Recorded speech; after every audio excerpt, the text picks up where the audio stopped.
하나님께서 오늘 우리에게 주신 말씀은 이사야 30장 1절에서 17절까지의 말씀입니다. 이사야 30장 1절에서 17절까지의 말씀입니다. 저와 여러분이 한 절씩 돌아가며 읽겠습니다. 여호와께서 이르시되 패역한 자식들은 화 있을진저 그들이 계교를 베푸나 나로 말미암지 아니하며 맹약을 맺으나 나의 영으로 말미암지 아니하고 죄에 죄를 더하도다.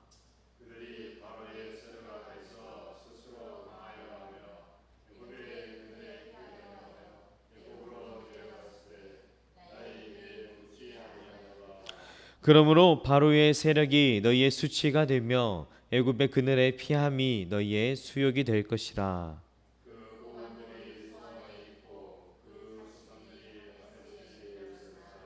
그들이 다 자기를 유익하게 하지 못하는 민족으로 말미암아 수치를 당하리니 그 민족이 돕지도 못하며 유익하게도 못하고 수치가 되게 하며 수욕이 되게 할 뿐임이니라.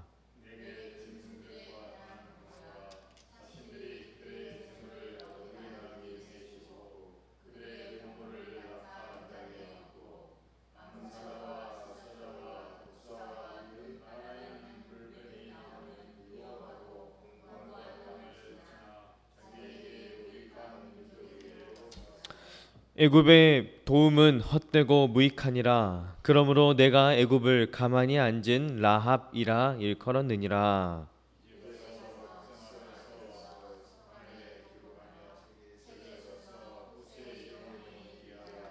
대저 이는 패역한 백성이요 거짓말하는 자식들이요 여호와의 법을 듣기 싫어하는 자식들이라.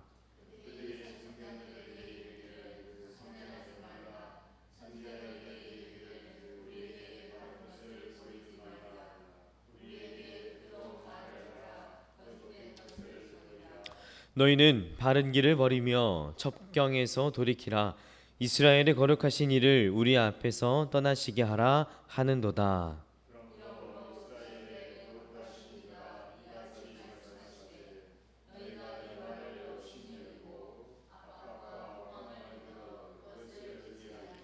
이 죄악이 너희에게 마치 무너지려고 터진 담이 불쑥 나와 순식간에 무너짐 같게 되리라 하셨은즉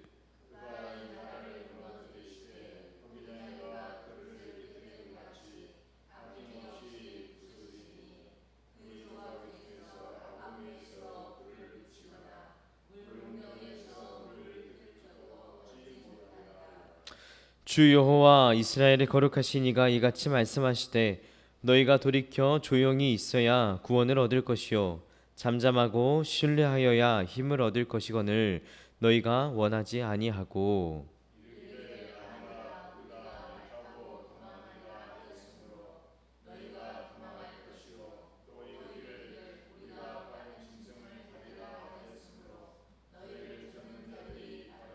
함께 있습니다. 한 사람이 꾸짖은즉 천 사람이 도망하겠고 다섯이 꾸짖은즉 너희가 다 도망하고 너희 남은 자는 겨우 산 꼭대기에 깃대 같겠고 산마루 위에 기치 같으리라 하셨느니라. 아멘. 오늘 본문인 이사야 30장은 여호와 하나님을 떠나 애굽을 의지하고 또 애굽과의 동맹을 체결하는 남유다를 향한 하나님의 그 책망과 징계 경고가 담겨 있습니다. 애굽과 동맹하려는 이유가 있었습니다. 그 이유는 아수르의 공격이 너무 거세기 때문이었습니다. 아수르의 세력이 너무 크니까 혼자서는 감당할 수 없기 때문에 애굽과 동맹하려고 했었던 것입니다. 하나님의 백성입니다. 그러나 하나님의 백성임에도 불구하고 하나님을 의지하지 않았습니다. 세상의 권력과 힘을 의지하기에 바쁜 남유다였습니다. 오늘 본문을 크게 두 부분으로 나누어 볼 수 있습니다. 먼저 1절부터 7절까지는 하나님을 믿지 못하고 애굽과의 동맹을 체결하라는 남유다, 그를 향한 그 책망과 8절부터 17절까지는 선지자의 경고를 무시하고 끝끝내 애굽과의 동맹을 체결한 그 남유다의 패역함을 책망하는 내용으로 나뉩니다. 자, 한 절씩 함께 보면서 말씀으로 우리 삶을 비추길 소망합니다. 먼저 1절 말씀에 패역한 자식들은 화 있을진저 하며 기록되었습니다. 패역하다. 자, 원문의 뜻으로는 완고하여 다루기 매우 어려운 상태를 나타내는 단어입니다. 한마디로 고집 부리는 것입니다. 부모님의 말씀을 전혀 듣지 않는 자식과도 같습니다. 지금 남유다의 모습이 딱 고집 부리고 있는 자녀의 모습인 것입니다. 아수르의 세력이 너무 강하다 보니 주변 약소국들이 서로 동맹을 맺고 아수르와 맞서던 그 시기였습니다. 그래서 남유다도 애굽과 동맹을 맺어 맞서려고 하였습니다만 애굽마저도 아수르와 맞서기에는 꼭 이빨 빠진 호랑이와 같았습니다. 아수르를 이길 힘이 없었던 것입니다. 그러니 하나님께서 보시기에 참 답답하셨던 것이었습니다. 차라리 하나님께라도 묻고 하나님께 뜻을 구하였더라면 또 모를까, 자기들 생각대로, 자기들 멋대로, 자기들 계산대로 애굽과의 동맹을 맺어버린 것입니다. 이는 명백한 불신앙의 모습이고 하나님의 뜻을 거스르는 행동이었던 것입니다. 그래서 그 결과 어떻게 되었습니까? 3절 말씀에 바로의 세력이 수치가 되고 애굽의 그늘로 피함이 유다의 수욕이 될 것이라고 하십니다. 자, 도움을 얻고자 손을 잡았습니다. 또 의지하였습니다. 그러나 오히려 애굽으로 인하여서 치욕을 입게 될 것임을 말씀하십니다. 4절 말씀에 고관들이 소안에 있고 사신들이 하네스에 이르렀다라고 하였습니다. 소안은 애굽 북동부 델타 지역에 있는 성읍입니다. 하네스는 소안보다 더 나아가야 할 위치에 있다고 합니다. 조금 더 애굽 안으로 들어가는 것이죠. 이는 애굽과 동맹하기 위하여서 고관들과 사신들이 이미 소안에 이르렀고, 그러니까 이미 애굽 땅 안에 들어갔고 계속해서 애굽 더 깊은 곳 하네스까지 나아가고 있는 장면을 보여주고 있습니다. 동맹을 맺기 위해 가는 그 길, 어떤 길이었을까요? 6절 말씀에 이렇게 기록되어 있습니다. 암사자와 숫사자와 독사와 및 날아다니는 불뱀이 나오는 곤고한 땅을 지났다라고 합니다. 본래 애굽으로 나아가는 길은 해안길을 따라서 나아가야 합니다. 그 길이 더 가깝고 편하고 좋습니다. 그런데 그 길을 누가 지키고 있는가? 아수르 군대가 그 길목을 지키고 있습니다. 그러니 그 길로 나아갈 수 없었던 것입니다. 그래서 매우 멀고 험난한 길을 선택하여 돌아가서 그 애굽 땅 가운데로 들어갔던 것입니다. 그 길, 사자도 나오고 뱀들도 나오고 날아다니는 불뱀으로 묘사한 것은 나무와 나무 사이를 건너뛰거나 또 매우 날쌘 것을 나타내기 위해서 표현한 것입니다. 날아다니는 불뱀, 한마디로 쉽지 않았다라는 길입니다. 애굽으로 향하는 그 길은 많은 위험을 감수해야 하는 위험한 길이었습니다. 그렇게 목숨 걸듯이 갔지만 하나님께서 말씀하시기를 애굽은 어떤 곳이었습니까? 6절 마지막에 자기에게 무익한 민족에게로 갔다고 하십니다. 그렇습니다. 남유다 사람들이 바라보았을 때에 애굽은 유익한 곳이었습니다. 애굽은 남유다 자신들에게 힘이 될 줄 알았습니다. 그렇게 믿고 그 위험한 길을 나아갔었습니다. 하지만 하나님께서는 애굽을 어떤 민족이라고 하십니까? 무익한 민족이라고 합니다.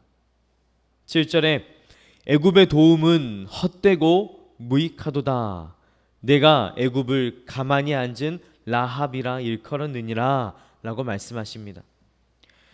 무익한 민족, 유다 백성들이 보았을 땐 유익하였는데 하나님의 눈에는 무익하였습니다. 또 방금 표현하기를 가만히 앉은 라합이라 하였습니다.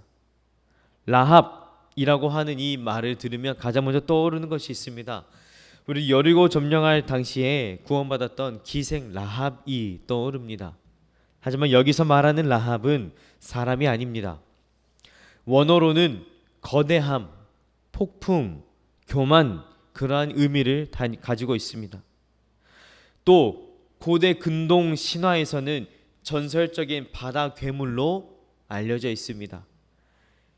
바다 괴물, 아마 이곳에서는 이 본문에서는 바다 괴물로 쓰였을 것입니다. 이 바다 괴물 이름만 들어도 바다 괴물입니다. 거대한 파도도 일으키고 물결을 넘치도록 일으킬 수 있는 위험한 존재, 또 무서운 존재입니다. 그런데 그런 바다 괴물이 지금 어떻게 하고 있다고 말하고 계십니까? 가만히 앉아 있습니다. 가만히 앉아 있습니다. 극도로 무력해져서 아무 힘도 아무 능력도 발휘할 수 없는 상태였던 것입니다. 하나님께서는 애굽을 라합이라고 별명처럼 붙이셨고 실제 애굽도 본래 거대한 힘을 가지고는 있었음을 알 수 있습니다. 하지만 오늘 본문처럼 무력한 애굽임에도 불구하고 그러한 애굽을 의지하였던 남유다가 하나님 보시기엔 이해되지 않으셨던 것입니다. 그래서 애굽을 의지하는 그 모습이 참으로 어리석고 참으로 무지한 그러한 모습으로 보고 있습니다. 우리는 이 말씀을 알고 그 시대를 알기 때문에 남유다를 바라볼 때 참 어리석게만 보입니다. 전에 말씀 나눴던 것처럼 하나님의 동아줄이 아니라 썩은 동아줄을 자꾸만 붙잡고 있는 것처럼 보입니다. 그런데 신기하게도 썩은 줄 알면서도 그 줄을 붙잡고 있다는 것입니다. 그 줄을 잡으려고 애쓰고 있다는 것입니다. 우리로서는 이해되지 않는 모습이지만 말씀에 비추어 나의 삶을 돌아보면, 우리의 삶을 돌아보면 꼭 이 본문 속 남유다와 같은 모습이 우리 삶의 한둘이 아님을 발견하게 됩니다. 고집불통이라고 하죠. 고집을 부리니 서로 소통이 되지 않는 것입니다. 우리도 하나님 앞에 어린아이와 같이 고집 부리고 있는 것이 있지는 않습니까? 그것도 이것이 아니란 것을 알면서도, 하나님께서 안 된다라고 말하실 것을 뻔히 알면서도 불구하고 여전히 하나님 앞에 고집 부리고 있는 모습은 우리 안에 없는지요? 오늘 남유다의 모습을 통해서 우리 삶에 고집 부리고 있는 것은 없는지 돌아보며 애굽이 아닌 하나님 말씀으로 우리가 다시 돌아가기를 간절히 소망합니다. 눈에 보이는 세상의 것을 자꾸만 붙잡으려는 것이 아니라, 그것을 의지하려는 고집 부리고 있는 모습이 아니라, 비록 눈에 잘 보이지는 않지만, 비록 우리 육의 눈에는 선명하게 잘 들리지는 않지만 우리 영혼 가운데 들려주시는 그 하나님의 말씀 붙들며 살아가는 저희가 될 수 있기를 간절히 소망합니다. 이어서 8절부터 17절까지의 말씀은 선지자의 경고를 무시하고 끝끝내 애굽과 동맹을 맺는 그 남유다의 패역함을 책망하시면서 곧 이 남유다 가운데 심판이 내려질 것에 대한 예언이 기록되어 있습니다. 하나님께서 말씀하시길 백성 앞에서 서판에 기록하라고 말씀하십니다. 자, 서판에 기록을 하라. 기록하는 목적이 무엇입니까? 기록하는 목적은 보존하기 위함입니다. 그리고 그 보존하는 목적은 전달하기 위함입니다. 오래도록 보기 위함입니다. 지금 그때의 유다 백성들만을 위한 그 기록일까요? 그렇지 않습니다. 후대에 이 사건을, 후대의 이 일을, 후대의 이 일들을 널리 알리기 위하여서 기록하라고 하십니다. 같은 실수, 같은 죄를 반복하지 않기 위함입니다. 하나님께서는 여전히 남유다를 포기하지 않으심을 이것을 통해서 알려주십니다. 자신을 믿지 못하고 떠난 채 세상을 의지하는 남유다를 그래도 품으십니다. 설령 이렇게 책망하시고 심판은 하시나 완전히 진멸하시고 완전히 소멸시켜 버리시지는 않는다는 것입니다. 왜 그럴까요? 하나님과의 언약을 맺은 백성이기 때문입니다. 이 남유다가 하나님의 백성이기 때문에 그렇습니다. 우리도 동일하게 이 사랑 안에, 이 언약 안에 함께 들어와 있는 줄 믿습니다. 그렇다고 이 언약을 이용해 먹는 패역한 자녀가 되지 않기를 바랍니다. 그저 영원한 죽음에서 구원하여 주신 그 하나님의 은혜에 감사하여서 주님을 예배하는 그런 삶을 사는 자가 되기를 간절히 소망합니다. 이어지는 말씀들에서 남유다 백성들은 하나님의 선지자들을 향해 바른 것을 보이지 말라고, 바른 말 하지 말라고, 우리 듣기 좋은 말만 하라고 그렇게 거짓을 말하도록 합니다. 자, 선견자들, 하나님의 뜻을 먼저 알고 본 이들에게도 그것을 하지 말라고 합니다. 보지 말라는 것입니다. 선지자들, 하나님의 뜻을 먼저 안 자들인데도 그들에게 하나님의 뜻을 곧이곧대로 전하지 말라는 것이죠. 우리의 입맛대로, 내 입맛대로 좋은 말만 하라고 하는 것입니다. 애초에 하나님의 말씀을 들으려고도 보려고도 알려고도 하지 않겠다는 것입니다.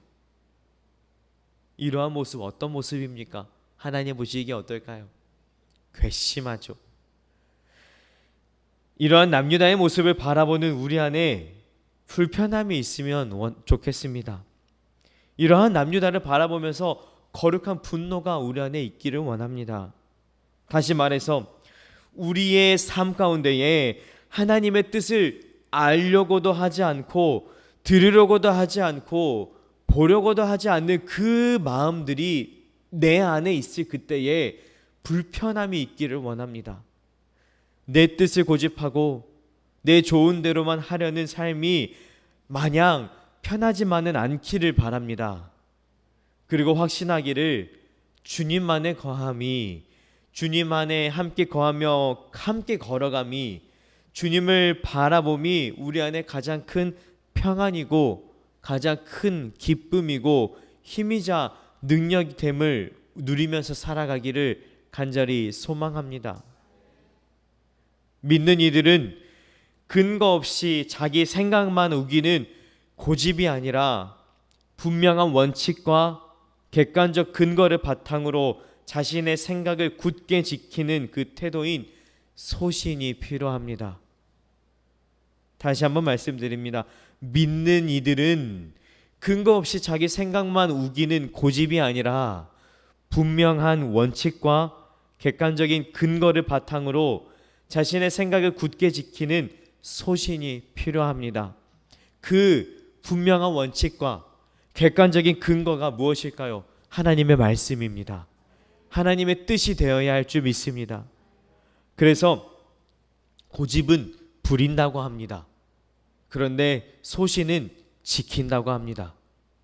하나님의 말씀 앞에 내 뜻을 고집 부리는 자가 아니라 하나님의 말씀을 소신껏 지키며 살아가는 저와 여러분이 될 수 있기를 간절히 소망합니다. 그래서 오늘 말씀처럼 남유다의 모습이 아니라 그 남유다의 모습을 바라보면서 말씀하셨던 그 하나님의 말씀이 우리 안에 있기를 간절히 소망합니다. 함께 기도하겠습니다. 사랑하는 하나님, 오늘 귀한 말씀을 우리 가운데 베풀어 주셔서 감사합니다. 늘 겸손히 주님의 말씀 앞에 서 있는 자가 되게 하여 주옵소서. 늘 하나님의 뜻을 구하는 자가 되기를 간절히 원합니다. 하나님 두렵습니다. 하나님 너무나도 무섭습니다. 이 남유다의 모습처럼 우리의 모습이 그렇게 될까봐 두렵습니다. 하나님의 뜻을 듣기 싫어하고 내 입맛에만 좋은 말씀들로만 꾹꾹 눌러 담으려는 그러한 모습들이 내 안에 있을까봐 주님 무섭습니다. 하나님, 그러한 모습이 우리 안에 있지 않고 겸손히 어떠한 말씀이라도 주님의 말씀을 내 안에 채우겠습니다 하는 겸손함을 허락하여 주옵소서. 주님의 말씀을 갈급하고자 하는 그 영적 갈급함이 우리 안에 가득하게 하여 주옵소서. 목마른 사슴이 시냇물을 찾아 헤매는 그 간절함이 우리 안에 날마다 있게 하여 주옵소서. 그렇게 간절히 주님의 말씀 찾고 간절히 주님의 뜻을 구하며 나아갈 때에 주님 보여주옵소서. 그 뜻을 우리로 알게 하여 주옵소서. 혹 때로는 그 뜻과 그 말씀이 온전히 들리지 않을지라도 하나님, 그때라도 내 마음 고집하는 자가 아니라 하나님 말씀 들리는 대로 소신껏 지키며 살아갈 수 있는 우리가 되게 하여 주옵소서. 감사를 드렸고 우리 구주 예수 그리스도 이름으로 기도드립니다. 아멘. 주님 가르쳐 주신 기도로 오늘 예배를 마칩니다. 하늘에 계신 우리 아버지, 아버지의 이름을 거룩하게 하시며 아버지의 나라가 오게 하시며 아버지의 뜻이 하늘에서와 같이 땅에서도 이루어지게 하소서. 오늘 우리에게도 일용할 양식을 주시고 우리가 우리에게 잘못한 사람을 용서하여 준 것 같이 우리 죄를 용서하여 주시고 우리를 시험에 빠지지 않게 하시고 악에서 구하소서. 나라와 권능과 영광이 영원히 아버지의 것입니다. 아멘. 우리의 기도를 주님께 올려드립시다.